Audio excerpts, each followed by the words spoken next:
बिल्कुल समाजवादी पार्टी बहुत बेहतर प्रदर्शन करेगी। और आप लोगों को मैं याद दिला दूं, शायद आपको जहन में होगा इन बातों। पिछली बार भी समाजवादी पार्टी ने ही जब सहयोग किया था तभी कांग्रेस पार्टी की सरकार बन पाई थी, क्योंकि अगर आपको याद हो कांग्रेस को पूरा का पूरा बहुमत नहीं था और सहयोग समर्थन देने की शुरुआत भी समाजवादी पार्टी के उस समय के निर्वाचित विधायक ने हमारे राष्ट्रीय अध्यक्ष जी के आदेश पे किया था। और आज भी मध्य प्रदेश की जनता निश्चित तौर पे परेशान है भारतीय जनता पार्टी से और कांग्रेस से भी संतुष्ट नहीं। लोग चाहते हैं वहां तीसरा एक रास्ता निकले और हमारे राष्ट्रीय अध्यक्ष जी लगातार कैंप भी किए हैं। पार्टी के लगभग 40 से ज्यादा उम्मीदवार हैं, बेहतर प्रदर्शन कर रहे हैं। मुझे भी मौका मिला था जाने का, मैं 2 दिन बाद फिर पहुंच रहा हूँ। मध्य प्रदेश के लोग बेहतर परिणाम देंगे समाजवादी पार्टी को।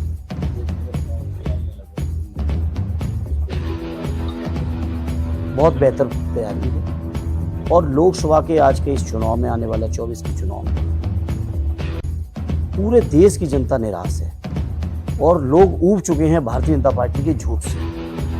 अगर 14 के से लेके आप लगातार चुनाव दर चुनाव अगर आप बात करेंगे तो जितने वादे किए थे बीजेपी के लोगों ने अपने काम ठीक उल्टे किए।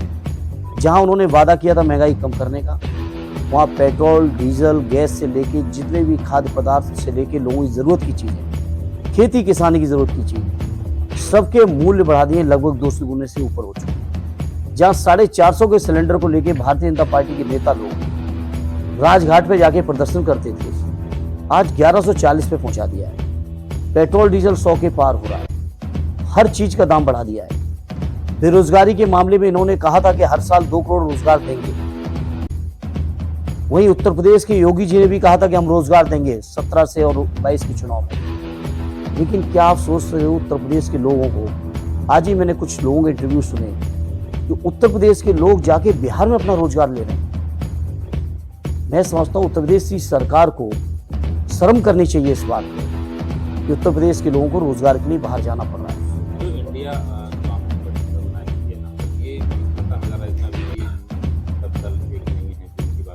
देखिए, इंडिया गठबंधन निश्चित तौर पे बहुत मजबूती के साथ भारतीय जनता पार्टी को और एनडीए को हटाएगा, इस बात में किसी को कोई शंका नहीं होनी चाहिए। जहां तक सवाल आज मुद्दों का है और उत्तर प्रदेश और देश की जनमानस, मैंने कहा, पूरी तरह से निराश है। महंगाई खत्म करने की बात की, महंगाई दूनी से ज्यादा हुई। बेरोजगारी खत्म करने की बात की, बेरोजगारी स्वतंत्र भारत में अब तक जब हम आजादी का अमृत महोत्सव मना रहे हैं, 75 साल से ज्यादा की आजादी हो चुकी है, उस अमृत काल में भी देश के अंदर सबसे ज्यादा बेरोजगारी के आंकड़े आपके सामने। बेरोजगारी बढ़ी है। किसानों की आमदनी दूनी की बात की थी। मैं अपने पत्रकार मित्रों से कहूंगा, जिस किसी गांव में उनका संपर्क हो, आप सीधे चले जाइए गांव में के किसानों से बात करेंगे तो आपको एहसास होगा आमदनी दूनी छोड़िए, लागत नहीं निकल रही है। यही बीजेपी के लोगों ने, देश कैसे बिकेगा? देश का रेल आपने बेच दिया, हवाई अड्डे आपने बेच दिए, जहाज आपने बेच दिए, रेलवे स्टेशन आपने बेच दिया, लाल किले के मेंटेनेंस आप नहीं कर पा रहे हो, उसके लिए भी आपने ऑक्शन कर दिया। देश की जितनी बड़ी बड़ी संस्थाएं हैं, जितना बड़े बड़े उद्योग हैं, जितने बड़े बड़े विभाग हैं, जिन विभागों की दम पर देश चलता था, आज आपने सारा कुछ चुनिंदा अपने उद्योगपति मित्रों को बेच डाला। ये बीजेपी के लोगों को बेनकाब करने का समय है। जनता जागी हुई है और जनता इस बात का जवाब देगी 24 के चुनाव में। राजभर जी से हमें प्रमाण चाहिए होगा क्या? राजभर जी जब राजनीति में नहीं भी थे, उस समय से समाजवादी लोग कुर्बानियां दे रहे हैं। आज से नहीं कुर्बानियां दे रहे हैं। श्रद्धेय नेताजी ने 1990 का जो सांप्रदायिक माहौल भारतीय जनता पार्टी ने बनाया था, कैसे उस माहौल से निपटे थे, क्या किसी से छुपा है? और उसके लिए हम लोगों ने कितनी बड़ी बड़ी कुर्बानियां दी, समाज में कितना अपमान झेला, इस बात का हमें सर्टिफिकेट नहीं राजभर जी से चाहिए। मेरे पत्रकार मित्रों, आप कुछ और गंभीर सवाल करिए। तो ब्रजेश पाठक कहते हैं कि जो इंडिया राम गठबंधन है 24 में कहीं दिखाई नहीं देगा। अब पाठक जी का पता नहीं, 24 में भाजपा में रहेंगे या कोई और सरकार बनेगी तो उसमें चल देंगे, क्योंकि उनका तो आप इतिहास जानते हो, कहाँ से चले थे और कहाँ तक पहुँच गए, और अभी अपने राजनीतिक जीवन में कहाँ तक और पड़ाव होंगे उनके पता नहीं। किस किस दल में होंगे, पद के लिहाज से नहीं कह रहा हूँ, दल के लिहाज से कह रहा हूँ।